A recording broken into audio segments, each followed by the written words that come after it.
بسم اللہ الرحمن الرحیم۔ میرے لیے یہ بات زندگی کی سعادتوں میں سے ایک بہترین سعادت کے طور پہ ہے کہ میں شیوخ اور استادوں کی موجودگی میں ان طلاب سے مخاطب ہوں جن لوگوں نے پوری دنیا میں اللہ کا پیغام انشاءاللہ الرحمن سنانا ہے۔ سب سے پہلے تو میں یہ دعا کرتا ہوں کہ اللہ میرے سامنے بیٹھے ہوئے یہ جو قرآن اور حدیث کے طالب علم ہے، اللہ ان کی زندگیوں میں خیر و برکات کا نزول فرما۔ جیسا کہ میں نے قرآن کریم کی آیت کریمہ آپ کے سامنے تلاوت کی ہے، اللہ فرماتے ہیں وَلَوْ أَنَّ أَهْلَ الْقُرَىٰ آمَنُوا وَاتَّقَوْا لَفَتَحْنَا عَلَيْهِمْ بَرَكَاتٍ مِّنَ السَّمَاءِ وَالْأَرْضِ، کہ اگر بستیوں کے رہنے والے لوگ ایمان لے آئے اور تقوی اختیار کر لیں تو لَفَتَحْنَا عَلَيْهِمْ بَرَكَاتٍ مِّنَ السَّمَاءِ وَالْأَرْضِ، ہم آسمانوں سے اور زمین سے برکات کے سارے در ان کے اوپر کھول دیں۔ یہ جو برکت ہوتی ہے نا، یہ ہماری زندگی کو چار چاند لگا دیتی ہے۔ اگر کسی کے علم میں برکت شامل ہو جائے تو وہ علم دوسروں کی ہدایت کا سبب بن جاتا ہے۔ اگر کسی گھرانے میں اللہ رب العالمین کی جانب سے برکتوں کا نزول ہو جائے تو وہ سارا گھرانہ مودت کی، محبت کی دلیل بن جاتا ہے۔ اگر برکت کسی کی عمر میں شامل ہو جائے تو ساری عمر جو ہے اس کی نیکیوں میں پھر بسر ہوتی ہے۔ یہ برکت، اس کے متعلق مختلف علماء نے مختلف لکھا ہے۔ اس کے بارے میں لکھتے ہیں کہ یہ ثبوت الخیر الالہی فی الشیء والمبارک ما فیہ ذالک الخیر، کہ برکت کسی بھی معاملے میں خیر کا اللہ کی جانب سے شامل ہونا، اور ہر وہ چیز جس کے متعلق جس میں اللہ کی جانب سے خیر شامل ہو جائے وہ بابرکت ہو جاتی ہے۔ اور یہ اتنی زیادہ ضروری ہے کہ شاید اس سے زیادہ ضروری کوئی اور چیز نہ ہو۔ آپ نے دیکھا ہے کہ بعض لوگوں کے پاس اولاد تو ہوتی ہے لیکن اولاد مودت اور محبت کی بجائے نہ تفریق کا شکار ہو جاتی ہے، کیونکہ اللہ کی جانب سے اس کی اولاد میں برکت نازل نہیں ہوئی ہوتی۔ بعض لوگوں کے پاس مال تو ہوتا ہے لیکن برکت کے بنا ہوتا ہے، وہ مال فتنہ کا سبب تو بنتا ہے لیکن وہ مال خیر کا باعث نہیں بنتا۔ بعض لوگوں کے پاس علم بے بہا ہوتا ہے لیکن اس علم سے لوگوں کو ہدایت حاصل نہیں ہوتی، اس لیے ہوتا ہے کہ ان کے پاس برکت نہیں ہوتی۔ میں اللہ رب العالمین سے دعا کرتا ہوں کہ آپ جو سیکھیں اور جو سیکھنا چاہیں، اللہ رب العالمین آپ سب بچوں کے علوم میں، اللہ رب العالمین آپ کے اذہان میں، آپ کے قلوب میں اللہ برکت عطا فرمائے۔ اور برکت یہ کیسی تاثیر رکھتی ہے؟ میں صحابہ کرام رضوان اللہ علیہم اجمعین کی زندگیوں کا مطالعہ جب بھی کرتا ہوں نا، سیدنا ابو ہریرہ رضی اللہ تعالیٰ عنہ کو پڑھ کے نا تو دل میں ایک عجیب سا لطف اور سکون محسوس کرتا ہوں۔ سیدنا ابو ہریرہ رضی اللہ تعالیٰ عنہ کے بارے میں ہم جانتے ہیں، ان کے نام سے واقف ہے۔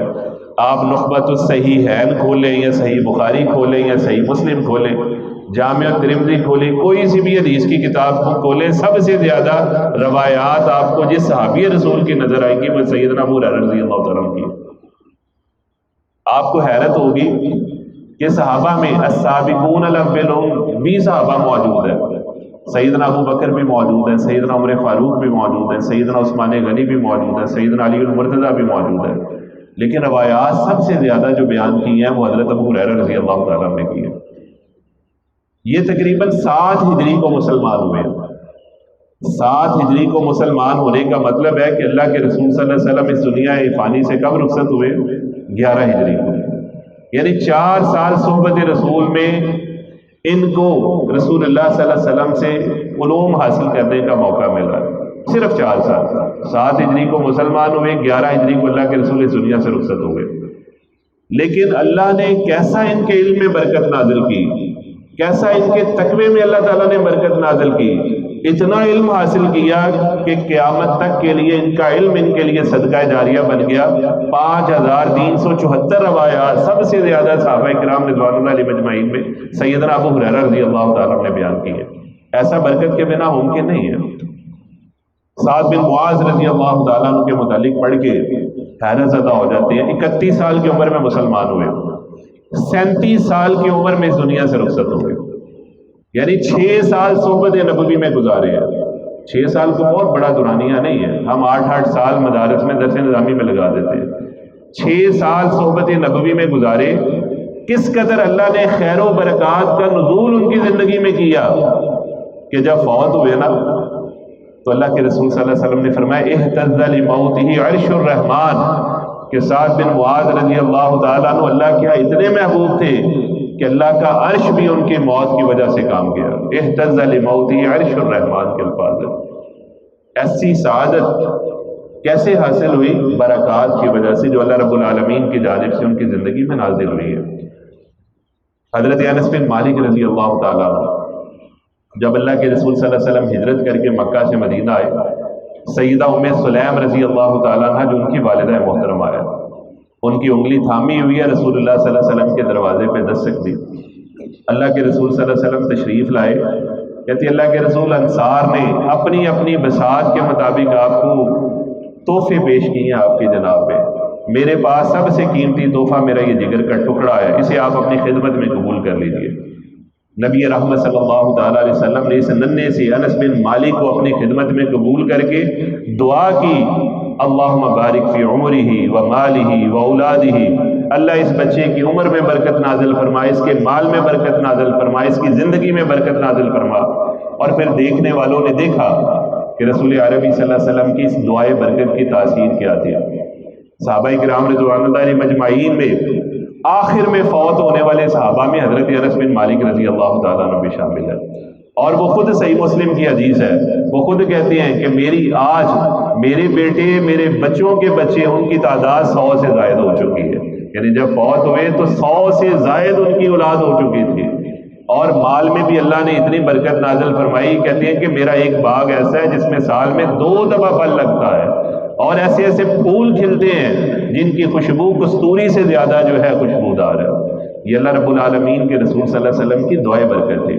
یہ ساری تمہید باندھنے کا بیٹا مقصد یہ ہے، اللہ سے برکت کی دعا کیا کرے۔ اللہ رب العالمین سے خیر جب بھی مانگے اس میں برکت کی دعا ضرور کرے۔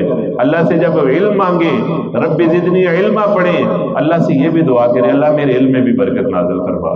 اللہ سے جب اپنے پیاروں کی زندگی کی دعا مانگے ان کے لیے برکت کی دعا کرے، کیونکہ برکت اگر کسی بھی چیز میں شامل ہو گئی تو وارے نیارے ہو جانے ہیں، زندگی کو 4 چاند لگ جانے ہیں۔ برکت اگر شامل آپ کے علم میں ہو گئی تو انشاءاللہ یہ علم آپ کے لیے صدقہ جاریہ بن جائے گا۔